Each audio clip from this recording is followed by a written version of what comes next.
दोस्तों, स्वागत है आपका हमारे चैनल में। जी हाँ, एक और प्यारी सी बढ़िया सी कहानी के साथ। लेकिन याद रखिए, आपको चैनल को सब्सक्राइब तब तक नहीं करना है जब तक आपको ये कहानी पसंद ना आ जाए। पहले कहानी सुनिए, उसके बाद सब्सक्राइब कीजिए। आज की कहानी है कुल दीपक। सुबह सुबह अचानक दीपक की मुलाकात अपने बचपन के दोस्त श्रीकांत से हो गई थी। उसी ने बताया था कि उसकी मामी उमा देवी गंभीर रूप से बीमार हैं। साथ ही यह भी जोड़ना नहीं भूला था कि सदा से ही कम बोलने वाली उसकी मामी की मूक निगाहें उसी के इंतजार में दरवाजे पर टिकी रहती हैं। तभी से अपने सारे उपलम भूलकर उनसे मिलने के लिए बेचैन हो उठा था। कई बार वह मामी के घर के दरवाजे तक जाकर वापस लौट आया था, पर उसकी हिम्मत नहीं हुई थी घर में दाखिल होने की। रात के 2 बजने वाले थे, पर अभी तक उसकी आंखों से नींद कोसों दूर थी। जितना ही वह अपनी यादों को झटक कर चैन से सोना चाहता था, उतनी ही क्रूरता से यादों के खंजर उसके दिल में उतरकर रेत में पड़ी हुई मछली की तरह तड़पा रहे थे। उसकी समझ में नहीं आ रहा था कि कैसे और क्या करे कि अपनी उस अविवेकी भूल को सुधार ले, जिससे उसे गहरे विषाद में डालकर उसके जीवन के मायने ही बदल दिए थे। बार बार उसका मन यादों के समुद्र में गोते लगाता, उसके प्यार और विश्वास का सूत्र तलाश रहा था, जिसके सहारे वह अब तक महफूज रहा था। लेकिन वह अच्छी तरह जानता था कि वह स्वयं विध्वंसी था, इसलिए उस प्यार के सूत्र को थामना अब उसके लिए आसान नहीं था। आज उस घर को छोड़े उसे पूरा 1 महीना और 2 दिन हो रहे थे। एक एक दिन का हिसाब उसने अपनी उंगलियों पर जोड़ रखा था। इस दौरान एक दिन भी ऐसा नहीं गुजरा जब उसे अपनी माँ जैसी मामी की याद नहीं आ रही हो, या फिर घर छोड़कर आने का पश्चाताप नहीं हुआ हो। हालांकि माँ जैसी कहना भी मामी का अपमान ही था। वह तो उसकी माँ ही थी। जितना कुछ उन्होंने उसके लिए किया था, अगर माँ भी जिंदा होती तो शायद ही उसके लिए ऐसा कर पाती।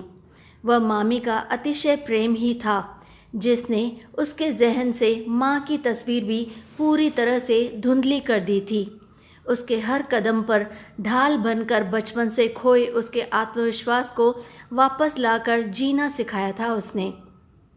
उसी मामी को जब उसके मजबूत सहारे और साथ की सबसे ज़्यादा ज़रूरत थी, उन्हें अकेला छोड़कर चला आया था। आज भी दीपक को याद है जैसे कल की ही बात हो, जब वह मामी के पास आया था। वह काफ़ी छोटा था उस समय, शायद 4 या 5 वर्ष का रहा होगा। इससे पहले वह एक भरे पूरे संयुक्त परिवार में रहता था। फिर भी उसे मम्मी और दादी के प्यार के अलावा किसी और का प्यार नसीब नहीं होता था। अपने पापा को तो वह ठीक तरीके से जान भी नहीं पाया था। अपने व्यापार में वे इस कदर व्यस्त रहते कि सुबह तड़के घर से काम के बहाने निकल जाते थे, तब वह अक्सर सोया ही रहता था। जब देर रात तक लौटते, तब भी वह सोया ही रहता था। कभी वे घर पर रहते भी तो खुश होने के बदले वह उसकी उपस्थिति से सहमा सहमा और आतंकित रहता था। जब तब वे अपना गटराग शुरू कर देते थे। ढूंढ ढूंढ कर मम्मी की गलतियां निकालते रहते थे। पतली दुबली साधारण शक्लो सूरत वाली उसकी मम्मी उनकी एक एक ज़रूरत का पूरी तरह से ख्याल रखती थी। फिर भी उसके तुनक मिजाज और क्रोधी पिता उनकी छोटी छोटी गलतियों पर भी लगातार पूरे दिन दहाड़ते रहते थे। अक्सर बिना किसी गलती के ही मम्मी उनसे माफ़ी मांगती रहती थी और शर्मसार होती रहती। जब तक पापा घर में रहते, मम्मी की आंखों में एक खौफ सा समाया रहता था। उनके सामने खुलकर कभी अपने बेटे को भी प्यार नहीं कर पाती थी वे। मम्मी के इस तरह समझौता करने के कारण ही उसके पापा की मनमानियाँ लगातार बढ़ती जा रही थी। तब प्रथम श्रेणी से केमिस्ट्री में उसकी मम्मी ने नौकरी करने का मन बना लिया था। हिम्मत जुटाकर उसकी मम्मी अपनी सोच को अपने भैया की मदद से यथार्थ में अंजाम देना चाहती थी। लेकिन उन्हीं दिनों वे कुछ ज़्यादा ही बीमार रहने लगी थी, पहले से भी ज़्यादा। उसके पापा उन्हें डॉक्टर से दिखाने के बदले उनकी बीमारी को उनकी काम चोरी का बहाना बनाते थे। खुद अपने बेटों की मोहताज दादी की ही कुछ घरेलू दवाओं का इंतज़ाम करती और अपनी बहू को देती। किसी तरह उसके मामा को उसकी मम्मी की बीमारी के विषय में पता चल गया था। सुनते ही वे दौड़े चले आए थे यहाँ पर। आते ही मामा को उसके पापा के उदासीन रुख और रवैये को पहचानने में देर नहीं लगी थी। फिर तो बहन को साथ लेकर ही पटना लौटे थे। मम्मी के साथ वह भी पटना आ गया था, एक नए खुले परिवेश और नए वातावरण में, जो उसके जीवन का एक सुखद अनुभव था।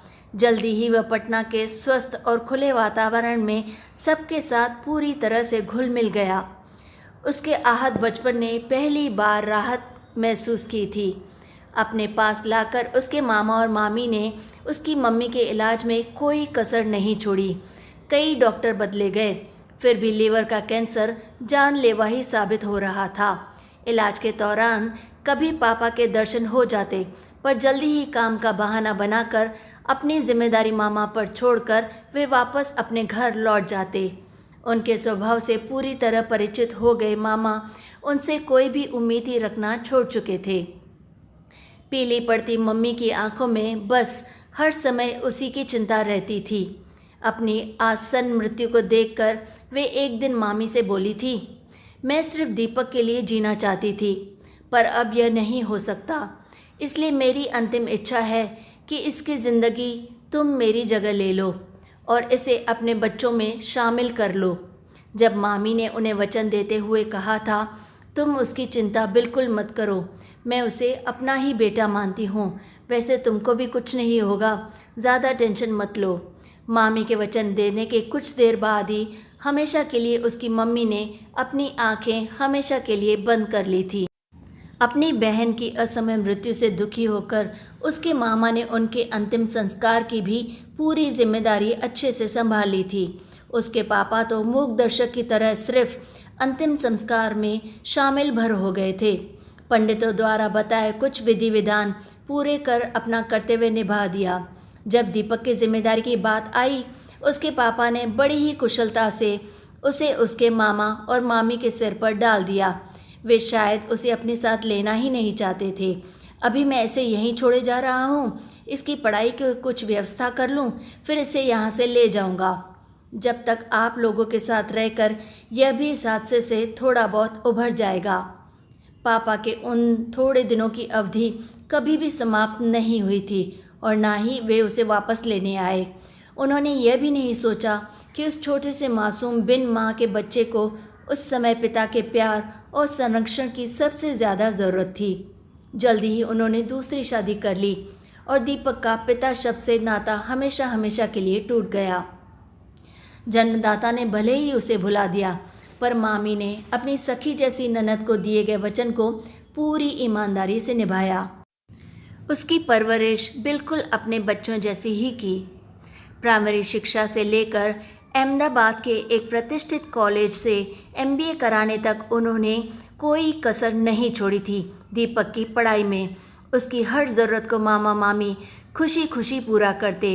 धीरे धीरे उस परिवार में वह पूरी तरह से रच बस कर उस परिवार का एक हिस्सा बन गया था।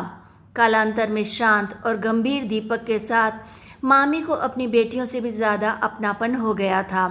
मामी अपनी हर छोटी बड़ी बात निसंकोच उसके साथ बांटती। उनकी दोनों बेटियां सुधा और नैना भी उसे अपने छोटे भाई जैसा ही मानती और प्यार देती थी, उसकी देखभाल करती रहती थी। दीपक भी कभी उन दोनों बहनों को भाई की कमी महसूस नहीं होने देता था। कभी कभी दीपक को अपने पापा का उसे पूरी तरह भुला देना शूल की तरह चुभता था। कभी अपनी दादी का प्यार विकल कर देता, फिर भी वह इसकी चर्चा किसी से नहीं करता था। समय की रफ्तार को भला कौन रोक सका है। देखते ही देखते तीनों बच्चे बड़े हो गए।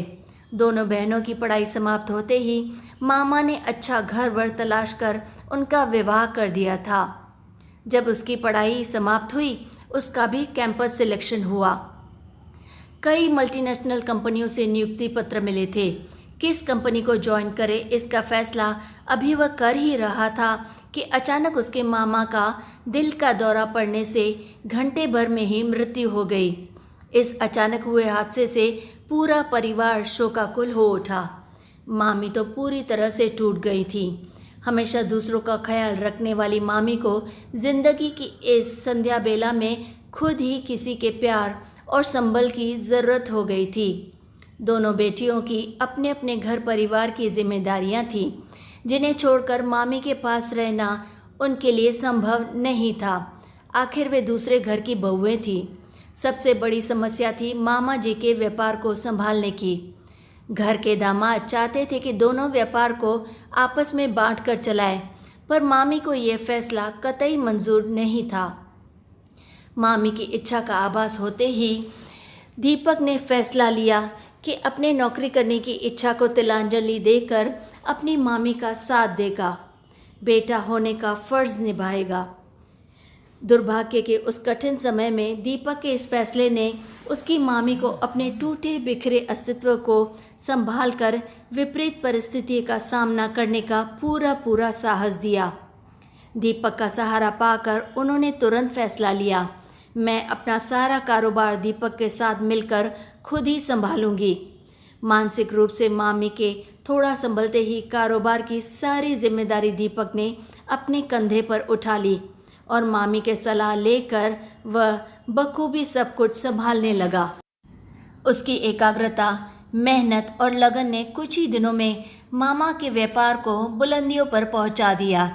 जल्दी ही उसकी सफलता के चर्चे उसके रिश्तेदारों के माध्यम से होते हुए उसके पिता तक भी जा पहुँचे। बरसों से अपने बेटे की कोई खोज खबर नहीं लेने वाले पिता को अचानक से अपने कुल दीपक की अब याद सताने लगी। जल्दी ही पहुंच गए थे। कुछ उपहारों के पैकेट लिए अपने बेटे को अपना नाम और अपनी पहचान देने, लेकिन उनके इस बिन मौसम बरसात का दीपक पर कोई असर नहीं हुआ। उनकी स्वार्थी सोच और अय्याशियों के कारण उसने और उसकी माँ ने जो वेदनाएं सही थी, उसकी तपिश अभी तक पूरी तरह से ठंडी नहीं हुई थी। वैसे भी उनके अचानक उमड़ आए प्रेम में छुपे लालच से वह पूरी तरह से अनजान नहीं था, क्योंकि वह भी व्यापार की हर खबर से वाकिफ था।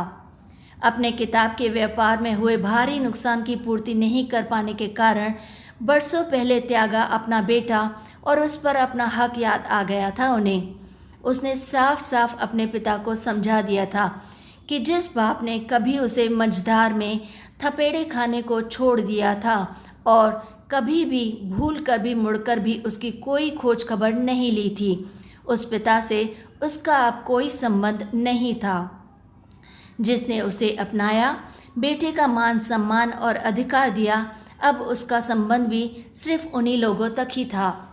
उसने अपने पिता से उसी बेदर्दी से अपने सारे संबंध तोड़कर उन्हें अपनी ज़िंदगी से पूरी तरह से बेदखल कर दिया, जैसा कभी उन्होंने उसके साथ किया था।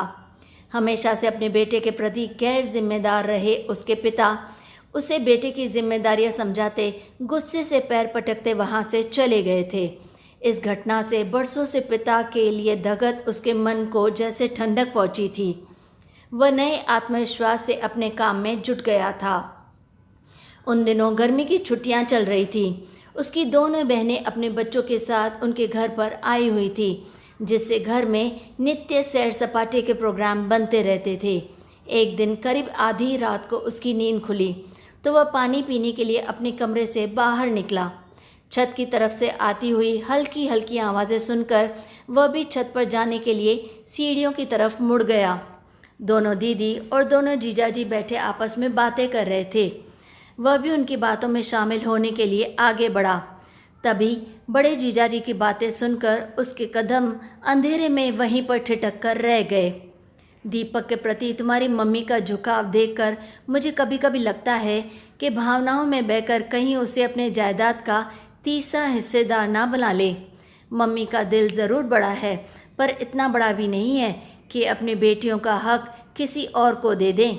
नैना दीदी की आवाज़ थी यह। मम्मी पापा ने सिर्फ उसकी परवरिश की है, उसे गोद नहीं लिया था, इसलिए वह चाहे भी तो कानूनन उसका कोई हक नहीं बनता है। हाँ, अगर बेईमानी कर ले तो सो अलग बात है। सुधा दी के बोलते ही छोटे जियाजी बीच में ही बोल पड़े थे। आदमी का कौन ठिकाना, अच्छे अच्छों की नीयत संपत्ति देकर डोल ही जाती है।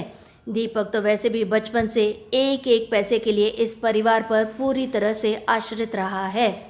इसकी नीयत डोलने में ज़्यादा वक्त नहीं लगेगा, देख लेना तुम दोनों। जीजाजी तो खैर गैर थे, पर सुदादी की आवाज़ ने उसके कानों में जैसे पिघला सीसा उड़ेल दिया था। इससे अधिक वह सुन नहीं पाया। एक झटके में उन लोगों ने उसे इस परिवार के लिए पराया साबित कर दिया था। उल्टे पांव अपने कमरे में आकर निढाल होकर बिस्तर पर गिर पड़ा। उसकी आंखें अब गीली हो चली थी।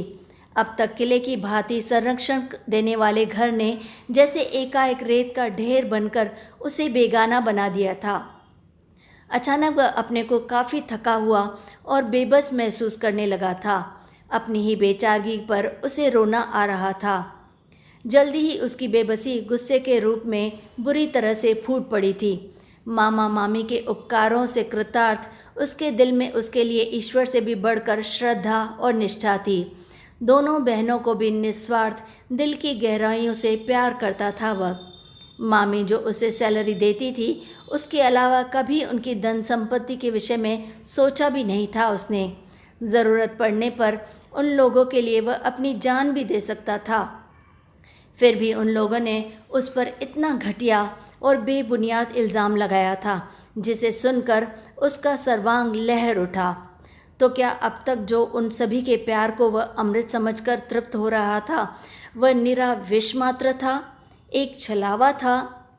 लेकिन वह महादेव तो नहीं था जो जिंदगी में मिले इस विष को पचा पाता। बातों का जहर सिर पर चढ़ने लगा था। उसने तत्काल फैसला लिया। सारे बंधन और मोह माया को त्याग कर वह इस घर को छोड़कर चला जाएगा। दूसरे दिन ही वह बिना किसी को कुछ बताए घर छोड़कर चला गया था। सिर्फ 2 लाइन लिखकर छोड़ आया था पत्र में, मैं हमेशा के लिए घर छोड़कर जा रहा हूँ। कोई भी मुझे खोजने की व्यर्थ कोशिश ना करे। जिंदगी की सारी तपन को भुलाकर वह एक नए सिरे से अपनी ज़िंदगी शुरू करना चाहता था। लेकिन पीछे छोड़ आए अपने उस बेगाने परिवार के लिए अक्सर उसका मन विकल हो उठता था अपनी मामी की याद में। कुछ दिनों तक यूं ही भटकने के बाद मन थोड़ा शांत हुआ तो ठंडे दिमाग से सोचने पर उसे भयंकर अपराध बोध का एहसास होने लगा। उसने शायद गलती कर ली है।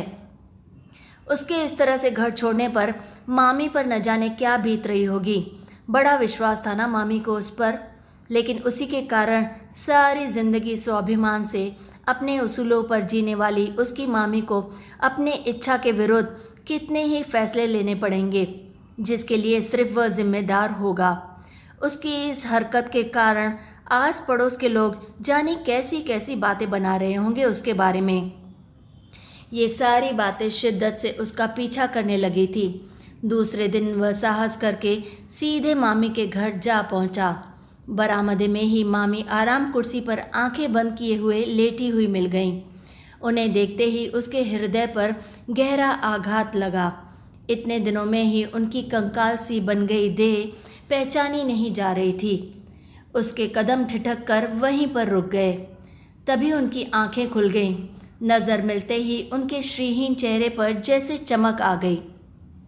अब वह अपने को ज़्यादा रोक नहीं पाया और उनके पैरों के पास बैठकर उनके घुटनों पर सिर रखकर फूट फूट कर रो पड़ा।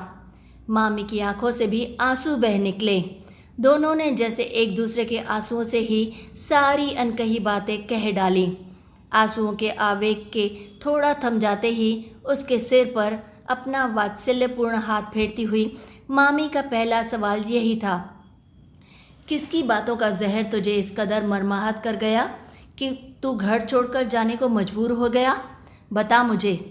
वह कोई जवाब देता उससे पहले सुधा के स्नेहिल स्पर्श ने उसे चौंका दिया। कहाँ चला गया था रे, हम सबको छोड़कर? ना चौंक मत। तुम्हारे घर छोड़ते ही मैं समझ गई थी। उस रात निश्चित रूप से तुमने हमारी बातें सुन ली थी, इसीलिए घर छोड़कर चला गया था। माना यह हमारी बहुत बड़ी गलती थी जो सहज ही प्राप्त तुम्हारे निस्वार्थ प्रेम और समर्पण का हमने मूल्य नहीं समझा। फिर भी बरसों के इस प्यार के बंधन को क्या यूं ही एक झटके में तोड़े जाते हैं क्या भला भाई? वह भी बिना किसी को कुछ बोले हुए। बोलते बोलते उनका गला भर आ गया था। फिर अपने को संभालते हुए बोली, जब तू चला गया तब हमारी समझ में आया दुनिया की कोई संपत्ति तुम्हारे प्रेम और समर्पण से बढ़कर नहीं हो सकती। अपनी बातें समाप्त करके सुधा दी ने सारी बातें सच सच मामी को बता दी थी, जिसे सुनते ही उस जीर्णावस्था में भी मामी उबल पड़ी थी गुस्से में। आज मेरे इतने वर्षों की मेहनत व्यर्थ हो गई। मेरे लिए इससे बड़ी दुर्भाग्य की और क्या बात हो सकती है कि मेरे ही बच्चे मेरी जायदाद पर नज़रें गड़ाए बैठे हैं। शायद मेरी परवरिश में ही कोई कमी रह गई थी, जो तुम दोनों बहनों ने भाई बहन के रिश्ते से ज़्यादा धन संपत्ति को अहमियत दी है। मैंने अपने तीनों बच्चों को बिना किसी भेदभाव के सींचने में अपना जीवन पूरी तरह से होम कर दिया। फिर मेरा एक बच्चा, मेरा बेटा, गैर कैसे हो गया? दोनों बेटियों की तरह वह भी मेरे दिल से जुड़ा हुआ मेरे ही वजूद का एक हिस्सा है। फिर कैसे बना दिया तुम लोगों ने उसे पराया? फिर थोड़ा रुककर वह बोली, मैंने और तुम्हारे पापा ने दीपक को सिर्फ कहने के लिए अपने बच्चों में शामिल नहीं किया था, उसे अपनी बेटियों के साथ वारिसों में भी शामिल करके उसे बराबर का हक दिया था, जिसका प्रमाण है तुम लोगों के पापा द्वारा बनाई गई वसीयत, जिसे मैंने अब तक जग जाहिर नहीं किया था। काश तुम लोगों में भी अपने पापा की ही तरह उदार विचारशीलता होती। फिर दीपक की तरफ मुड़ते हुए वह बोली, दीपक, तुमने अपने आप को क्या समझ रखा है बेटा? इतना बड़ा फैसला लेने के पहले तुमने एक बार भी मुझसे बातें करना ज़रूरी नहीं समझा? क्या यही समझते हो अपनी मामी को? मामी की बीमारी से कमज़ोर पर गंभीर आवाज़ में पहले की तरह का ही रौब समाया हुआ था, जिसमें तीनों भाई बहन की बोलती बंद कर दी थी। तब हमेशा की तरह दीपक ने ही बात को संभाला। माना हम तीनों ने अपनी अपनी जगह गलतियां की हैं, बस बिना किसी भेदभाव के हम तीनों को बस एक बार माफ़ कर दीजिए मामी। अब मैं दोबारा ऐसी गलती कभी नहीं करूँगा। दीपक का गिड़गिड़ाना देख क्रोध के आधिक्य से जड़ हो गई। मामी के इस चेहरे पर ममता भरी मुस्कान फैल गई। थोड़ी सी चुप्पी के बाद उन्होंने हंसकर अपनी बाहें अपने बच्चों के लिए फैला दी। बिना देर किए तीनों भाई बहन जाकर उसमें समा गए। घर का वातावरण खुशनुमा होते ही मामी की सारी बीमारी भी जाने कहाँ गायब हो गई। पराए बच्चे के लिए इतना प्यार और ममता देखकर दीपक का सिर एक बार फिर से उस ममतामयी माँ के सामने पूरी तरह से नतमस्तक हो उठा। काश दुनिया की 1% माँ भी मामी की तरह सिर्फ एक अनाथ बच्चे को अपने बच्चों में शामिल कर लेती, तो इस दुनिया का रंग पूरी तरह से बदल जाता और कितनों की ज़िंदगियाँ पूरी तरह से बदल जाती। तो दोस्तों, अब बताइए कैसी लगी आपको ये कहानी, और वायदे के मुताबिक अब आपको चैनल को सब्सक्राइब तो करना ही पड़ेगा। जी हाँ, आपने पहले ही कहा था कि आपको कहानी अच्छी लगेगी तो आप चैनल को सब्सक्राइब ज़रूर करेंगे। और हाँ, कमेंट्स में हमें अपनी राय ज़रूर बताइए कि आपको ये कहानी कैसी लगी, और चैनल को सब्सक्राइब करके हमारी फैमिली को और भी बड़ा कर दीजिए, ताकि हम और ऐसी प्यारी प्यारी कहानियाँ आपके लिए ला सकें। और फिर रोज़ की तरह लाइक, शेयर एंड सब्सक्राइब।